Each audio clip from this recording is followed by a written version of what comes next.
Hello दोस्तों, मैं writer सूरज पाल सूर्या आपके अपने YouTube channel Bhojpuri lyrics writer में बहुत बहुत स्वागत करता हूं। दोस्तों, आज मैं एक ऑर्केस्ट्रा सॉन्ग लेके आया हूं जो कि हिंदी ट्रैक के गाने पर है, जैसे अवधेश प्रेमी और धनंजय धड़कन जी गाते हैं।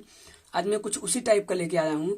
और ये जो गाना है, जिस हिंदी गाने के ट्रैक पे है, वो गाना है कि जिसका मुझे था इंतजार, जिसके लिए दिल था बेकरार, वो घड़ी आ गई है।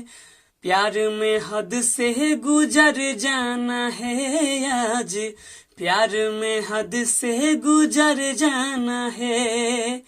तो दोस्तों, ये गाना आप लोग सुने ही होंगे। तो आज मैं इसी गाने के ट्रैक पे लेके आया हूँ जो कि बहुत गजब का ऑर्केस्ट्रा का सॉन्ग है। लेकिन इससे पहले जो भी भाई हमारे चैनल पे नए हैं वो फटाफट हमारे चैनल को सब्सक्राइब कर दें और बेल आइकन अर्थात घंटी को जरूर दबाएं, जिससे उनको ऐसे ही हिट गाने सबसे पहले प्राप्त हो सके और वो स्टूडियो में जाके सबसे पहले गाना रिकॉर्ड करवा सके। तो आइए दोस्तों, हम गाने की तरफ चलते हैं। मुखड़ा है, सुना ये सखी हमरा सैया के खेला, हमरो के बहुते उ तंग करेला, राती में जब उता कमर धरेला, देहिया सखी बहुते दर्द करेला, राती में जब जब मौरत करेला। ये दोनों लाइन 2 बार रहेगा। तो आइए दोस्तों, हम इसका डमी सुनते हैं, स्पष्ट हो जाएगा। सुना ये सखी हमरा सैया के खेला, हमरो के बहुते उ तंग करेला, रात में जब जब उता धरेला, देहिया सखी बहुते दर्द करेला, राती में जब जब मदद करेला, देहिया सखी बहुते दर्द करेला, राती में जब जब मदद करेला। तो आइए दोस्तों, हम पहला अंतरा देखते हैं। एको न छन हमके छोड़े न भतरा, रोजे बढ़ावा ता सखी उ खतरा। ठीक, फिर ए सखी सुना तारू, कमेंट करना है। फिर उसके बाद ये दोनों लाइन दोहराना है, देखिए ये। ठीक, उसके बाद खूबे निकाले जवानी के जतरा, लेवेला मजा बंद कके उ टटरा। ठीक, इसके बाद कबो ता आगे कबो पीछे से धरेला, देहिया सखी बहुते दर्द करेला, राती में जब जब मौरत करेला। ये दोनों लाइन 2 बार रहेगा। तो आइए दोस्तों, हम इसका डमी सुनते हैं, स्पष्ट हो जाएगा। एको न छन हमके छोड़े न भतारा, रोजे बढ़ावा त सखी उ खतरा।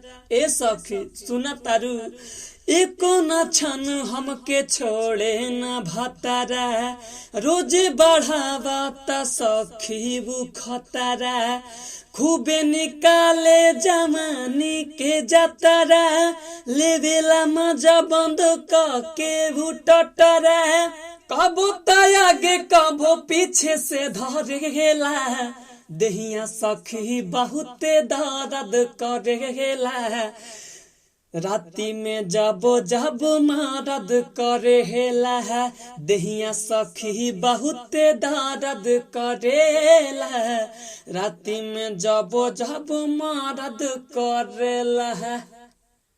तो आइए दोस्तों, हम दूसरा अंतरा देखते हैं। यहाँ पे जहाँ पे ब्लैक कलर का नाम लिखा है, यहाँ पे अपना नाम अपने हिसाब से रख लीजिएगा, जो भी आपका नाम हो, सोनू, मोनू, शुभम, दीपक, जो भी नाम हो आपका। ठीक, इसके बाद जैसे मान लीजिए आपका नाम शुभम है, तो शुभम भतार नाही करेला आतर, दिने पे दिन उता हो जाता पातर। ये दोनों लाइन 2 बार रहेगा। ठीक, इसके बाद का बताई ये सखी, कमेंट करना है, तब दोहराना है दोनों लाइन। ठीक, अभी मैं डमी में बताऊंगा। इसके बाद माने ना बतिया उ केतनो बताई, खाली बोलेला सूरज चढ़ाई। ठीक, हमरो भतार हम पे बहुते मारेला, ठीक, देहिया सखी बहुते दर्द करेला, राती में जब जब मौरत करेला। ये दोनों लाइन 2 बार रहेगा। ठीक, और लास्ट में पहले वाला मुखड़ा दोहराना है, अभी मैं डमी में बताऊंगा। ठीक, तो आइए दोस्तों, हम डमी सुनते हैं। दीपक भतारे नहीं करेला यहाँ तारे, दिन प दिन उता हो जाता पहतारे।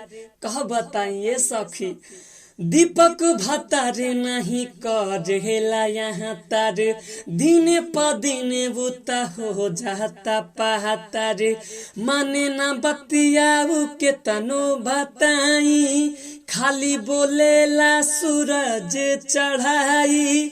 हमरो भतार हम पे बहुते महरेला, देहिया सखी बहुते दर्द करेला, राती में जबो जब मदद करेला, देहिया सखी बहुते दर्द करेला, राती में जबो जब मदद करेला। कंप्लीट। तो दोस्तों अगर वीडियो अच्छा लगा हो तो एक लाइक जरूर करना। आपके एक लाइक से मेरा उत्साह बढ़ता है और अच्छे अच्छे गाने बनाने का। तो इसी के साथ मैं समाप्ति लेता हूँ, विराम लेता हूँ। बहुत बहुत धन्यवाद। Best of luck.